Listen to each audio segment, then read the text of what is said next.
So ICF coaches are familiar with the core competencies, and in this series we're going through them one by one with mentor coaches from around the world. Today we're going to be covering the number 4, which is the coaching presence, and we've got Eva Hirsch. She's coming to us from Brazil today, and thank you for joining us, Eva. And I'm wondering if you could start out first by defining number 4. What is the definition? Thanks, Brighton. Thanks for the invitation. I'm thrilled to be here. So coaching presence is the coach's ability to be spontaneous and fully flexible to work with what emerges in the moment of the session with the coachee. It's interesting to look at the competencies. Apart from the numbers, you have different blocks. So it starts with establishing the relationship. That goes for competencies 1 and 2. And then for 3 and 4, you have co-creating the relationship. So presence is important because it talks about how you are relating in a flexible and spontaneous way to your client and to what emerges during that session. That's a great distinction there. What I want you to do now is I want you to go into, say you've got the perfect coach at the Mcc level, and they're really, really awesome at this competency. And I'm wondering if you could tell me what that looks like as a mentor coach. If you're watching a tape or something, or you're watching someone coach, what are you seeing when someone's really good at this? So when someone is really good at expressing the presence, the coach is giving the voice and the direction of the whole session to the client. The coach is not on what we call performance mode, trying to show how good they are.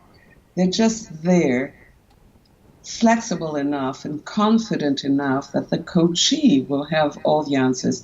So the fact that it's a partnered conversation will show very consistently throughout the conversation. From the very first competency that is expressed, which is actually competency number 2, the agreement, it will be a partner conversation from that moment.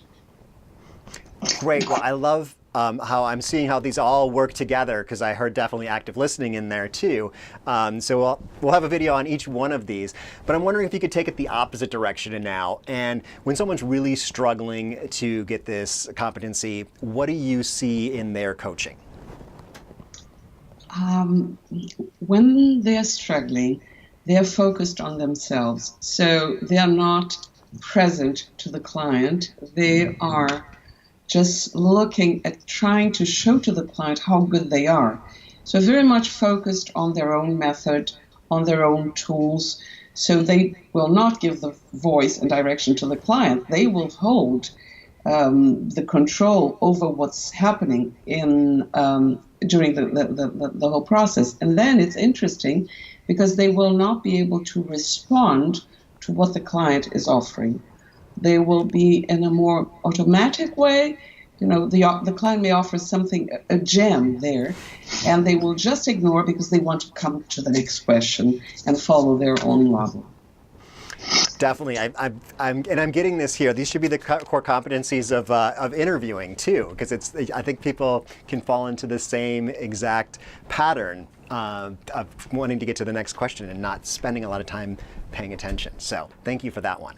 So now I want to recognize that there are different levels of ICF coaches, and each one is expected to have achieved a certain level of each of the competencies. So maybe you could tell us now what you see difference between the ACC, PCC, and MCC level.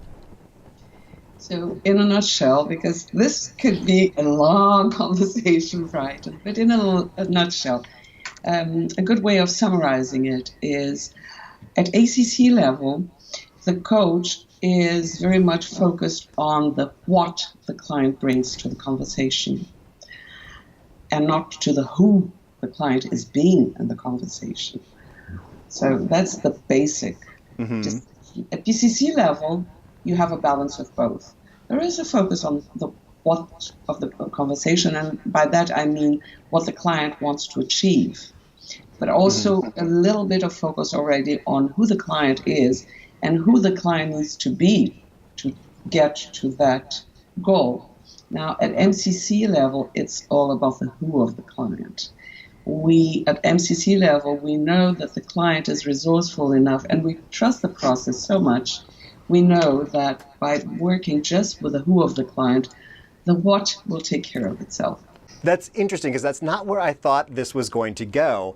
I am not a professional coach. I just work with coaches. So what I was imagining was that the ACC was going to stumble more with adding themselves into the conversation. But essentially what you're saying is that at every level, the presence is really focused on the coachee. So that everyone has to have mastered that it's about the coachee, but it goes to the level of that, going from the what to the who.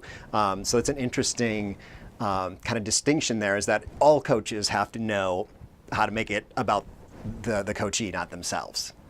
Exactly. It's all about the coachee and the way you respond to the coachee. So the idea that you had is absolutely correct, because at the beginning level, coaches do stumble because they are focused on their own performance, as I said before.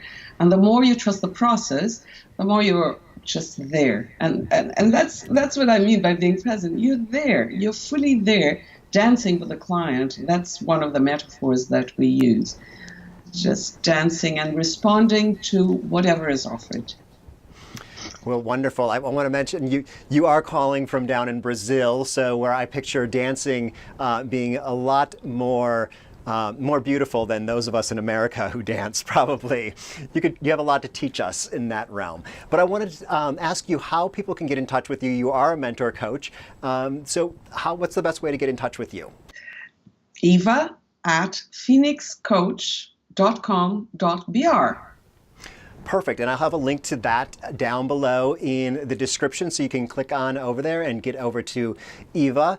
But thank you all for joining. If you're watching this series, you can go ahead and click up here, and you're going to see the next competency, which is number 5, active listening.